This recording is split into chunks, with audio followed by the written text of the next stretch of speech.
Hello guys and welcome back into a new brand video. In today's tutorial, I'm going to show you how to fix unlicensed products on Microsoft. So make sure to watch the video to the end and follow these simple steps. So basically here for this video, we are going just to simply follow the support article of Microsoft. So from here we can see this title as the unlicensed products and activation errors in Office. And this will show us some ways to troubleshoot this problem. So the first thing is to verify the account that you are using.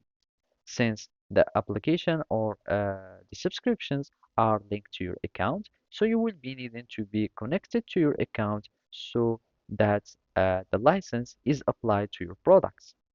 So simply go to your products, for example, the Word or Excel or any Microsoft product that you have, and make sure that the account that you are using here is the same as the one that has the license.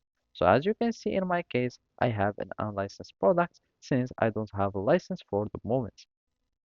Then you can simply, in case you are already logged in and you are sure that you have like the license both or that you are subscribed already to Microsoft, you will need to check for multiple copies of Office.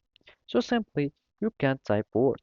And basically, if you have multiple version, you will find like many application of Word or Excel, PowerPoint, or any other Microsoft products. And basically, we need just to use the one that is related or that is compatible with the subscription that you are using.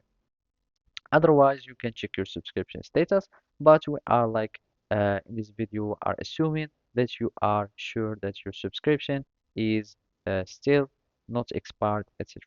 And basically after that, you can start using the troubleshoot activations for Microsoft, and then you can get your problem fixed. So basically that's it. Thank you for watching and see you next time.